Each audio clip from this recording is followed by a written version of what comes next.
This is the Career Foundation's Future at Work podcast and webinar series.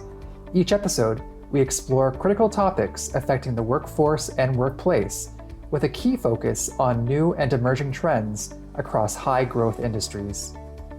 Whether we're discussing the skilled trades, youth wellness and education, or supports for persons with disabilities, you'll learn about some great resources to help you, or someone you know, navigate current and future careers. You can visit us at careerfoundation.com to learn about all of our programs and services. Thanks for listening.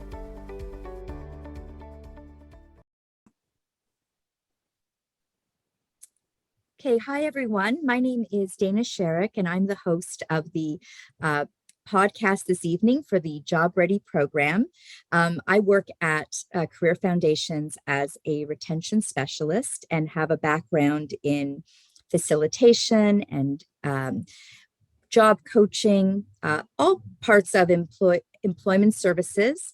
But I also have a real interest and passion for the trades and have sort of found my way into it over the last few years, doing some property management and renovations, and just have a real interest in it. So it's great to be working with this program and to be learning as I go, as everyone else is. I want to introduce my guest this evening, who is a favorite speaker in our previous workshops, but maybe new to some of you who are new listeners on the podcast. This is Paul Van Belle, who is the owner of Safety Guys Workplace Safety Training. And Paul, I wanted everyone finds what you have to say so interesting. So I just wondered if you could tell me a little bit about yourself, your company, and what got you involved in safety training. Sure, absolutely. My name is Paul Van Belle, and I own the company Safety Guys. I've got 6 instructors that work for me. The main reason I got into safety training is I had a bad trainer one day, and I wasn't happy with the training I got. And so I did a lot of research and did a lot of studying on it, and started training. And our logic behind most of our training is we like to have a little bit of fun with it, because when people say safety training, the first thing that they roll their eyes back and go, oh my goodness, not another training session. So we have a kind of a rule with the company is to have a little bit of fun, entertain. We run out of the Kingston and Belleville area. That's where our main offices are. But we cover Ontario, basically. If we get sent to Peawanuck, we go to Peawanuck. If we go to London, all over Ontario. And with the 6 instructors, it's great because they're not afraid to travel a little bit, and we get some accommodations, and we meet a lot of interesting people in the trades, and come across some interesting situations too, and scary situations. Excellent. So, but that's how I basically got into it, is more the fact that I had a bad instructor one day, and I figured I could do better. That's wonderful. Well, you're helping a lot of people, and I know that in the workshops, people are really glued to what you're saying and really interested in the information. So it's been a great addition to the whole program. I know that today we're talking about silica sand, which is something that not a lot of us have heard of, but I'm told that it could be as severe as asbestos. And wondering if you could tell us, what is silica sand? Well, silica sand is actually a natural product that comes from the earth. It's a very, very, very small sand. And a lot of people don't understand there's different types of sands that are out there. Silica is one of the smallest atoms that you get in dust, basically. And anytime you're working around concrete, or you're working around anything that is like gravel, stone dust, all that stuff, there is silica sand that goes up in the air. Where the concern comes with silica sand is overexposure to silica sand. And you got to realize that, the average person has silica flying around in the air when they're out back and so forth, but they're not getting an overexposure to it. In the construction trades, we do a lot of, blasting, drilling, cutting. And this is creating a problem because we're getting more exposed to that silica, and we get a buildup over it. And one thing you have to realize with silica is if you get too much of the silica, that's when it creates more of a problem. Okay. So overexposure to it, and any kind of cutting is going to create that overexposure. So. Okay, understandable. And what would be like the responsibility of an employer in working with silica? Well, one of the biggest responsibilities, and this falls underneath WHMIS. WHMIS, the employer has to inform anybody about any hazards that are on the job site. And the terminology for an employer is they have to take all reasonable caution to protect the health and safety of the worker. The second thing is they must make sure the equipment and the material they're working with are in perfect working order. So what you have to understand is, because silica is more prominent in the construction industry, it is up to the employer to regulate and determine how much is in the air, and then create the PPE and the SOP, standard operating procedures, for the employees, so it makes it safer. Okay. Because like I say, the average person walking on a gravel road is not going to get a lot of silica contamination, but anyone that's working in a construction industry, and I think everybody's seen a dump truck dumps gravel, and the dust that flies up, and there's guys standing there with a shovel already. They're getting a lot of exposure to silica. Wow. So, something we don't even think about. We just, yeah. It's one of those. What are some of the health effects that silica can do? Well, one of the things you have to realize is it's inhaling silica. And the problem with silica is it is such a fine sand, it gets in the lungs. And one of the things that happens in the lungs is, the terminology is concrete of the lung. You never get the chance or opportunity to basically cough it up. It sits in the lung and it builds up in the lung. And what happens over the course of time, and keep in mind, silica is kind of like what the terminology is chronic, meaning long-term effects. So just like if asbestos, if you got exposed once to asbestos, it may not be an issue. But if you're consistently exposed to asbestos, then it becomes a problem. Well, think about the construction industry. We have cutting, we have dumping of soil or gravel, we have stone dust, we have drilling, all those exposures. And sometimes I see a lot of places, excuse me, that are, like pits, and they're actually drilling and blasting and doing all that stuff in the pit, and all this dust is flying up. Well, there's people being exposed to it in those situations.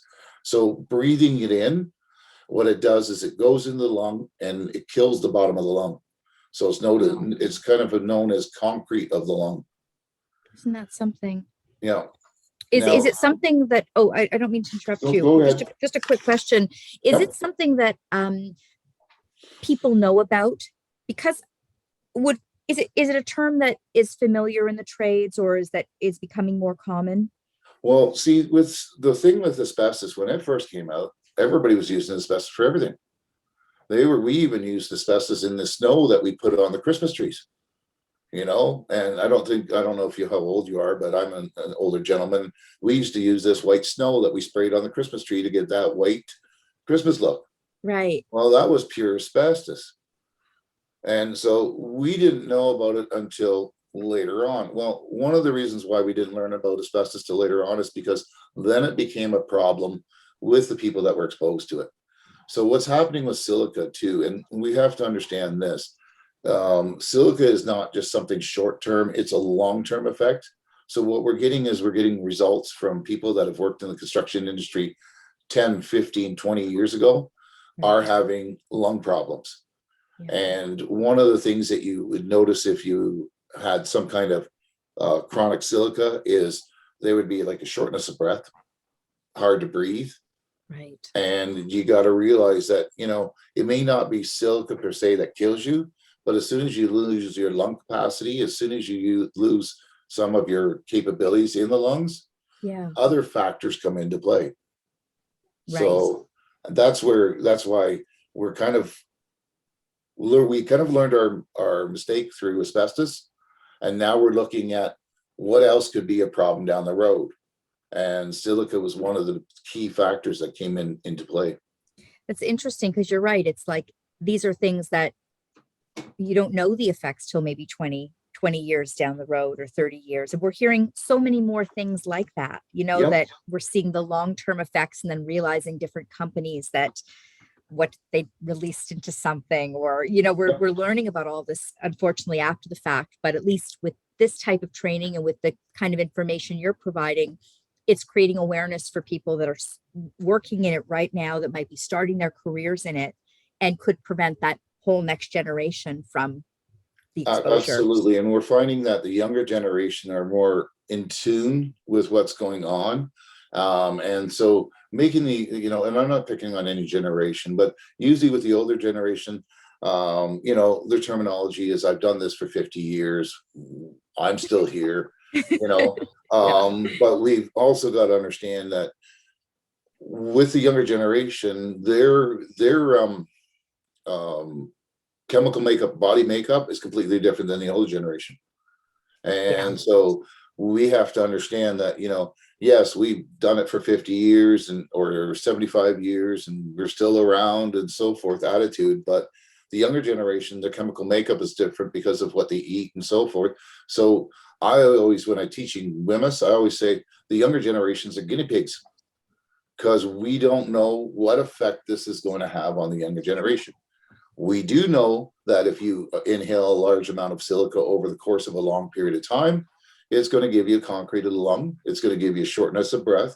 It's going to create an opportunity for cancer and ultimately then death. Just exactly the same concept of what asbestos did. Yeah. And so the Ministry of Labor has been becoming a little bit more proactive, meaning let's aggressively say to people, we need to have a plan for it. And here again, back to the employer. The employer has to determine how much silica is flying. They have to come up with the right PPE, personal protective equipment, for it. Right. They have to supply the personal protective equipment. And now they even have to place signs up if there is a large amount of dust or silica flying in the air. Right. So interesting. These things are changing considerably to protect who? Well, protect everybody. Yeah, definitely. And what is something that an individual can do to protect themselves that might be in a placement or working their first job? What is something that they can do to sort of be proactive on their own? One of the things that a lot of people don't realize is, one of the things that everybody struggles with, it's just like the masking thing right now. We have people that want to wear masks, people that don't want to wear masks. Okay. Yeah, COVID's been a thing, and I understand. I wear masks most of the time out there. It all depends on where I am, but you got to understand something when it comes Sorry to about that. Right? Sorry about the noise in the background. There we go. But the thing comes down to is with silica, or if you're working on a construction site, throw a mask on, put an N95 mask on. Yeah. Yes, I know it's uncomfortable. I appreciate that. I know that at the end of the day, there's going to be a few people that heckle you. Why are you wearing a mask? But you know what? At the end of the day, you can actually breathe. Yeah. And I'll tell you straight up, I mean, silica was never a big deal when I was doing landscaping, and I used to cut with stone saws. I used to cut limestone rock. I used to cut interlock. And on occasion, I put a mask on, but 9 out of 10 times I never had a mask on. But if I knew what I know now, I would have put a mask on, because I don't know how much exposure I've had to it. And it's the same with asbestos. We used to, my parents owned a nursery, and we had vermiculite, which is basically pure asbestos. We used to mix it with topsoil, perlite and vermiculite mixed with topsoil. And I did that on a regular basis. And think back to that time in I won't say the year, but you think back at the time and you go, holy cow, I'm working with pure asbestos. I wasn't wearing a mask. I was bare hands doing the whole 9 yards. Yeah. So taking the initiative to throw a mask on, the initiative to wear gloves and wear the safety glasses. Now keep in mind, I'm throwing the gloves and the safety glasses as an extra precaution because you don't want anything to get in your eyes.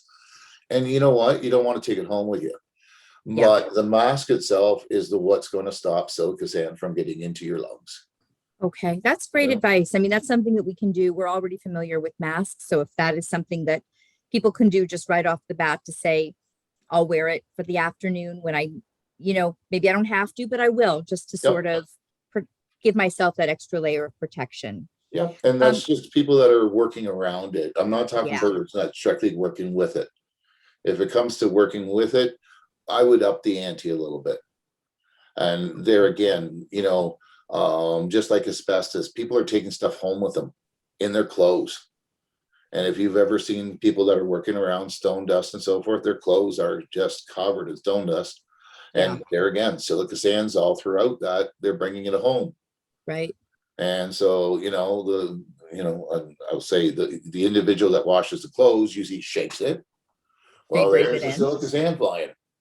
Yeah, Then, of course, makes they a go lot of through the sense. pockets to check for a little bit of money. But there again, you got to realize the person at home's getting exposed to the same thing that you were exposed to at work.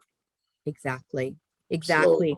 And what about the different classes of working with silica sand? Just well, we got the thing we have to realize is the different classes is determined by how much you're doing. okay. And the thing comes down to is it's just like asbestos. We have a class 1, class 2, class 3, or type 1, type 1, 2, type 3. And what the thing you have to realize is the job that you're going to do is going to determine what class it is, first of all. And it also is the employer's responsibility to determine what kind of PPE you need.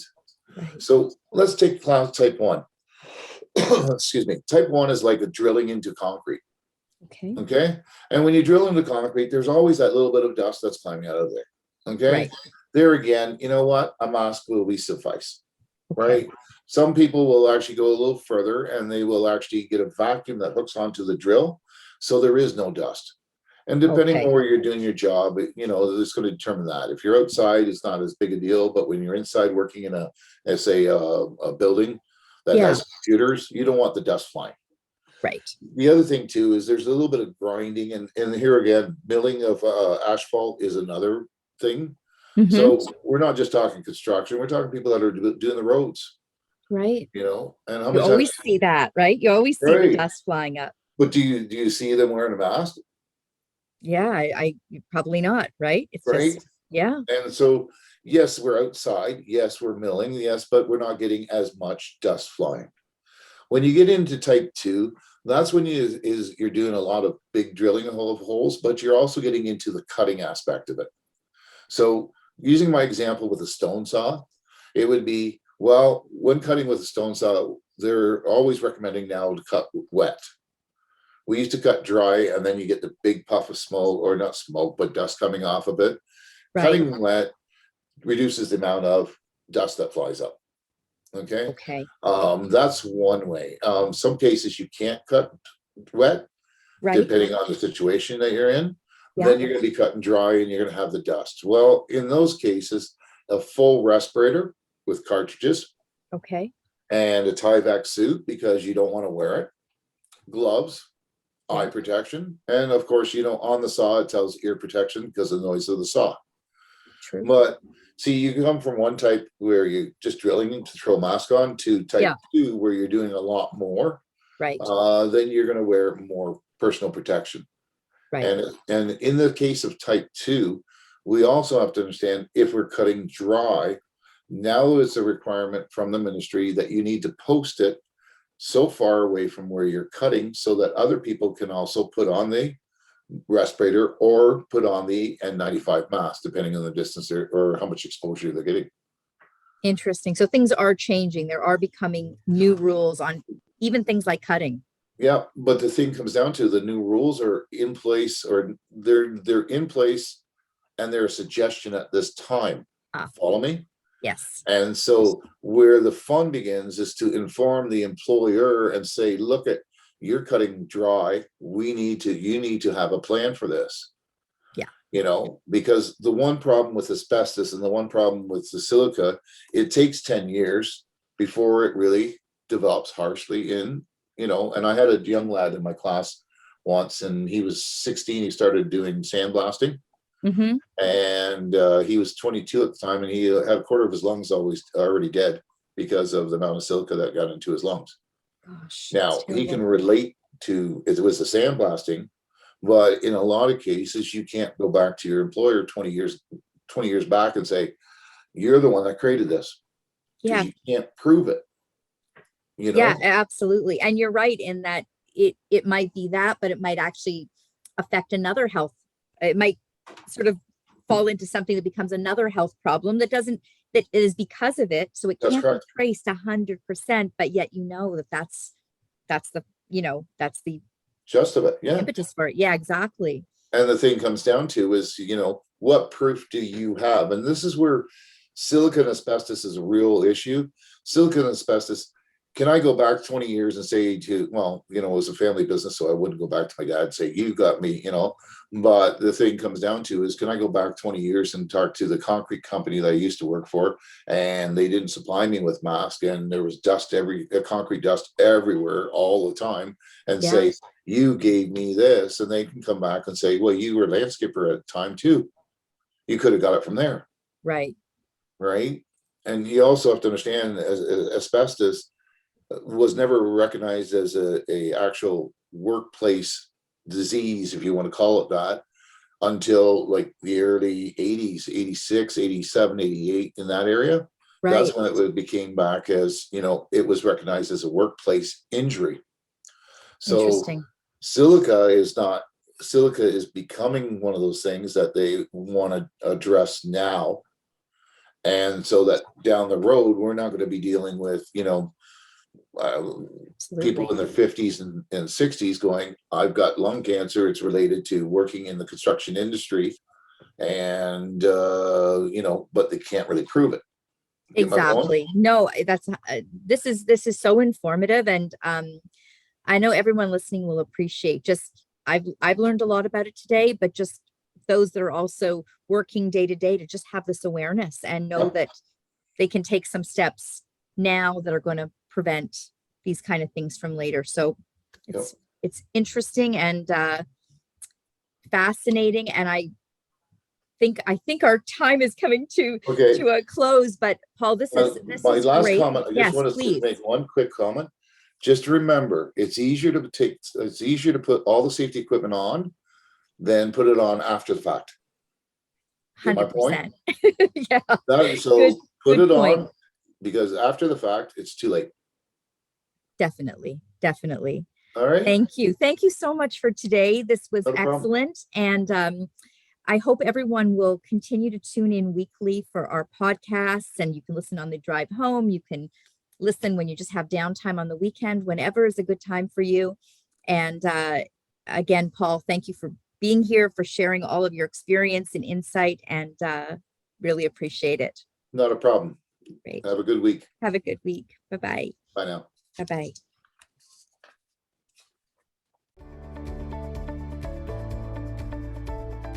Thanks for tuning in to the Career Foundation's Future at Work podcast and web series. To learn more about our workforce development initiatives, visit our website at www.careerfoundation.com and follow us on social media.